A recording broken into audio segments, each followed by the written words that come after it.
Футбол бұл өмір, ал 13-ші сектор арнасы футбол ақпараттарын жеткізуші арна достар. Бүгін біздің арнадан көретіндеріңіз Манчестер Сити клубы Кол Палмерді бекер жібердік деп өкініп отыр. Ювентустың бұрынғы капитаны Келини таласқа түсіп жатқан сұрақ Месси мықты ма, Роналду мықты ма деген сұраққа жауап берген екен. Осы және басқа да футбол ақпараттары бүгін сіздердің назарларыңызда. Достар, арнамызға жазылып қоңыраушаны басып қоюды ұмытпаңыздар. Ал енді біз бастайық, кеттік. Кешегі орталық ойын масқара болды. Бұл жолы Манчестер Юнайтедті Челси клубы өкпелетті, ренжетті. Жалпы Манчестер Юнайтед клубы тағы да бір анти-рекорд жасады. Эрик тен Хаг. Ол қандай анти-рекорд десеңіздер, 100-ші минутта жеңіп тұрып, жеңіліп қалды деген анти-рекорд. Енді ойын соңынан кейін Эрик тен Хаг өз сұхбатын берді, және де бұл сұхбатты бізге BBC басылымы арнасы жеткізді. Эрик тен Хаг қалай сұхбат берді? Эрик тен Хаг былай дейді: біз Манчестер Юнайтед өте тамаша ойнадық, сәтті ойнадық, және де барлық жерде біз қысым жасадық, біз шабуыл жасадық, ойын бізде болды, және де өзіміздің қателігімізден кірді голдар деді. Я өзінің қателігінен кірді дегенге толықтай келісуге болады. 2 гол пенальтиден болды, және де соңғы голды Мактоминайдың допты тоқтатам деген ниетінен болды десек те болады. Ал ендігі кезекте біз қысып тастадық, ойынды біз жасадық, ойын тізгіні бізде болды дегенге келісе алмайды екенбіз. Жалпы ойын тізгіні бізде болды, ойын бойы бірақ 4 гол жіберіп алдық дегенге қалай келісуге болады?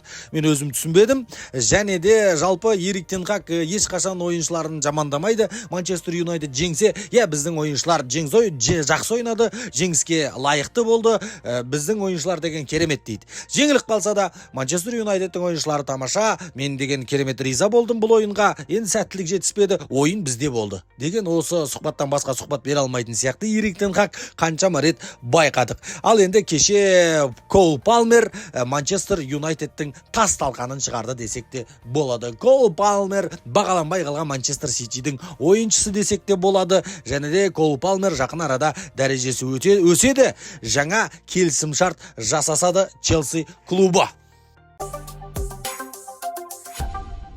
Кешегі Манчестер Юнайтед Челси ойындарының арасындағы қаһарманы батыры Кол Палмер жайлы әңгімені ары қарай жалғастырайық. Палмерді бекер саттым деп Пеп Гвардиола да өкінеді. Ол кешегі ойынға дейін емес, одан бұрын да өкініп қойған болатын. Жалпы Пеп Гвардиола Палмерді өте ерекше, мықты ойыншы деп санадым деді. Бірақ та бұл жерде таңдау мен жасадым, және де барлық жауапкершілікті өз мойныма аламын. Ал енді бір шетінен Палмер Челсиға барған үшін де қуаныштымын. Челсида мықты клуб, және де Челсидің көшбасшысы болатынына толық көзім жетеді. Ол бір маусымнан кейін менен ұзақ уақыт алаңға шығуын, ұзақ минуттар беруін талап етті, сұрады. Ол түсінікті жағдай. Өзінің деңгейін біледі, және де өзінің деңгейіне байланысты ойын сұрап тұрғанын мен де түсіндім. Оған Фил Фоденмен бірдей уақыт беруім керек еді, бірақ та менде таңдау басқаша болды, және де аздаған қазіргі таңда өкініште бар. Ал негізінде Кол Палмерға мен тек қана тілекшімін, жақсы жағынан көрінсін деген тілектемін. Кешегі ойынын көріп мүлдем риза болдым, және де қандай ойыншыдан айырылып қалдық деп іштей өкініште болды. Палмерға тек қана сәттілік тілеймін деді. Палмер сияқты ойыншыдан қандай клуб болса да, қандай бапкер болса да айырылып қалған жағдайда өкінетіні анық. Кешегі голдарын санамағанда жалпы ойынды жүргізуінің өзі бір керемет екенін көрдік, куә болдық. Палмер үлкен болашақтағы жұлдыз деп толықтай айта беруге болады. Және де Палмермен жаңа келісім шарт жасасқалы жатыр Челси клубы. Оның қазіргі бір аптада алатын жалақысы 80 миллион евро ғана, өте төмен жалақы алады. Қазіргі сіңіріп жатқан еңбегіне қарайтын болсақ, жаңа жалақы, жаңа келісім шарт ұсынатын болады осы жақын арада, марка басылымының айтуынша. Франция лигасы да арамызға келді. Лиль клубы бүгін ойын көрсетеді, және де Марсельді өздерінің үйінде қабылдайтын болады. Лильдің кейінгі көрсеткіштері өте тамаша деңгейде деп айтсақ болады. Марсель клубының жағдайы жақсы емес, соңғы 3 ойында жеңіліп қалды, және де соңғы 3 ойында бір ғана гол салды. Ал Лиль клубы болса соңғы 5 ойында жеңілген жоқ, 2 жеңіс, 3 тең ойын. Барлық ойында гол салып келе жатқан жайы бар. Сондықтан да бүгінгі бұл ойынға болжам белгілі сияқты. Лиль өзінің үйінде өте тамаша оңаш ойнайды және де жеңіске жетеді. Ал Марсель қонақта мүлдем ойнай алмайтын командалардың қатарына жатады. Осындай бізде болжам бар, нақты болжам деп айтсақ та болады. Осы ойға біз сенімді отырмыз. Ал енді 13-ші сектордың демеушісі 1xbet компаниясы 13-ші сектор деген промокод берді. Сол промокод арқылы кіретін болсаңыздар, алғашқы депозит үшін 200 000 теңге бонус беретін болады достар. Бұндай сенімді ойын тұрғанда, керемет мүмкіндік тұрғанда жіберіп алмаңыздар. 200 000 теңге бонусты алу үшін осы видеоның астына сілтеме қоямыз. Сол жаққа өтсеңіздер болғаны достар. АПЛдың ойындары тағы да қыза түсуде достар, және де Ливерпульда кеше Шеффилд Юнайтедпен кездесті, жеңіске жетті десек те болады. Енді бірінші голды Нуньес бір түрлі салды, қақпашыға қысым жасап жіберді. Шеффилд Юнайтедтің қақпасы өте қатты шаяды екен. Теңіздің өзі Шеффилд Юнайтедтің қақпашысы құсап шаймайды. Оны кеше көрдік, Нуньесқа тепті дәл допты, және де өзінің қақпасына гол алып келді. Бірінші гол осыдан басталды. Бірінші тайм 1-0 деп Ливерпуль ұтып бастаған еді. Екінші таймда қызықтың бәрі басталды. Екінші тайм 1-1 қып Шеффилд Юнайтед теңестірді. Және де екінші тайм Маккалистердің тамаша голын көрдік, Гакпоның голын көрдік. Осылай әдемі күйде Ливерпуль өздерінің бірінші орнын сақтап қалды. АПЛда соңына дейін қызу болады, өрт болады деп күтіп отырмыз.